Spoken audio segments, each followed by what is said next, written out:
अंजुमन के सभी सुधी जनों को कौशलेंद्र झा का प्यार भरा नमस्कार। साथियों मित्रों, अहंकार जब सिर चढ़ जाए तो किसी को नहीं छोड़ता। अहंकार दौलत का हो या ताकत का, अहंकार ख्याति का हो या ज्ञान का, अहंकार अपना रंग दिखा ही देता है। सत्ता का अहंकार, पैसा या पद का अहंकार आपने कई बार देखा या सुना होगा। आज हम आपको ज्ञान के अहंकार की एक दिलचस्प कहानी सुनाना चाहता हूं। कहानी शुरू करने से पहले आपको बताना चाहता हूं कि अहंकार और ज्ञान में एक बड़ा फर्क है। फर्क ये कि अहंकारी का अहंकार ठेस लगने के बाद और बढ़ जाता है, जबकि वास्तव में जो ज्ञानी होता है ठेस लगने के बाद वह अपने अहंकार को कम करके फिर से ज्ञान के मार्ग को अख्तियार कर लेता है। अब आज की कहानी लब्ध ख्याति प्राप्त कालजयी विद्वतात्मा महाकवि कालिदास से जुड़ी है। आप में से अधिकांश लोग पहले से जानते होंगे कि कालिदास नितांत ज्ञानी जन थे। कहते हैं कि एक बार कालिदास को अपने ज्ञान का अहंकार हो गया। आज की कहानी यहीं से शुरू हो। एक रोज महाकवि कालिदास एक नगर से दूसरे नगर की ओर जा रहे थे। रास्ते में उन्हें प्यास लग गई। थोड़ी दूर आगे बढ़ने के बाद उन्हें एक कुआं दिखाई दिया। सुनसान कुआं पर गांव की एक अकेली महिला पानी भर रही थी। कालिदास ने महिला से कहा, मुझे प्यास लगी है, कृपया पानी दीजिए। महिला विदुषी थी। घूंघट की आड़ में उसने अजनबी को देखा। महिला बोली, मैं आपको नहीं जानती हूं, पानी पीना चाहते हैं तो कृपया अपना परिचय दें। सत्य बोलेंगे तभी पानी मिलेगा। कहते हैं कि अनजाने में ही सही पर गांव की एक साधारण महिला ऐसी तीखी सवाल सुनकर महाकवि का अहंकार आकार लेने लगा। यह बात तब की है जब कालिदास के ज्ञान की ख्याति चारों ओर फैल चुका था। कालिदास को अपने ज्ञान का गुरूर भी हो चुका था। उनको लगा कि यह महिला कितना मूढ़ है, कालिदास को नहीं पहचानती है। खैर, अपने ज्ञान के अहंकार में कालिदास ने महिला के साथ शब्दों का खेल शुरू कर दिया। कालिदास बोले, मैं एक मेहमान हूं, कृपया पानी दे दें। हम आपको पहले ही बता चुके हैं कि वह महिला एक विदुषी औरत थी। बोली, आप मेहमान कैसे हो सकते हैं?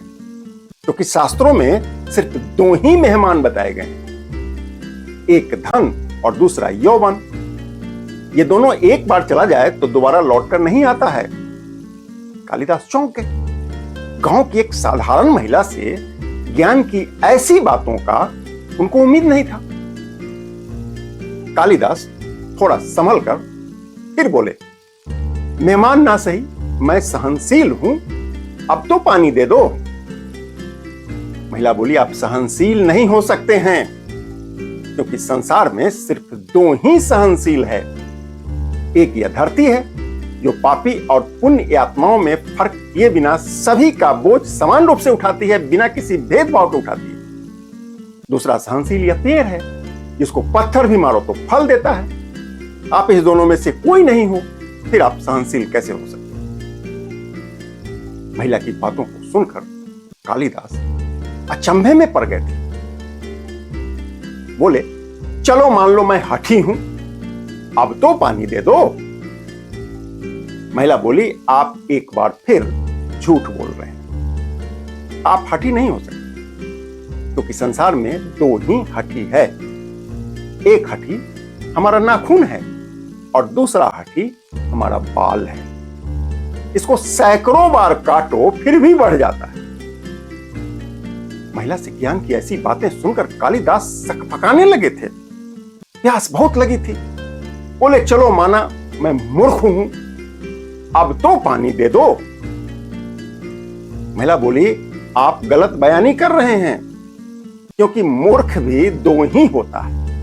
पहला देश का राजा जो बिना किसी योग्यता के सभी पर राज करता है। दूसरा मूर्ख दरबारी जो अपनी स्वार्थ की पूर्ति के लिए बेवजह राजा को खुश करने के लिए उसकी झूठी प्रशंसा करता है।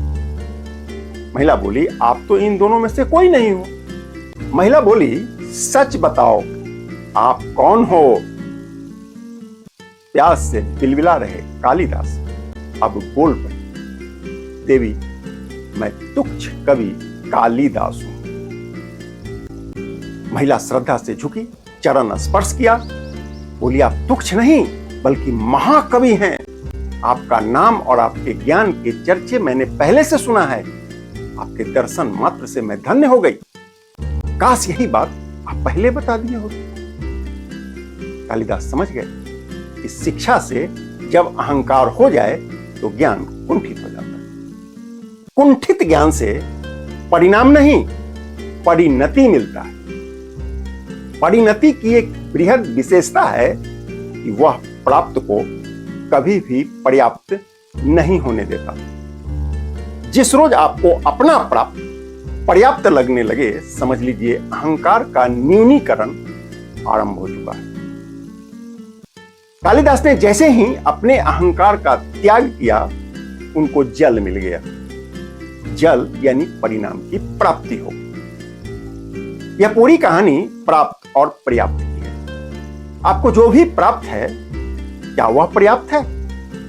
यदि वह सच में पर्याप्त है, तभी जो प्राप्त है उसका सुख आपको मिलेगा। यह तभी होगा जब प्राप्त और पर्याप्त के बीच अहंकार की अल्पता होगी। तय आपको करना है। फिलहाल यह कहानी आपको कैसी लगी बताइएगा जरूर। मिलते हैं अगले रविवार शाम 5 बजे अंजुमन के एक और नए एपिसोड के साथ, एक और नए कहानी के साथ। तब तक के लिए नमस्कार।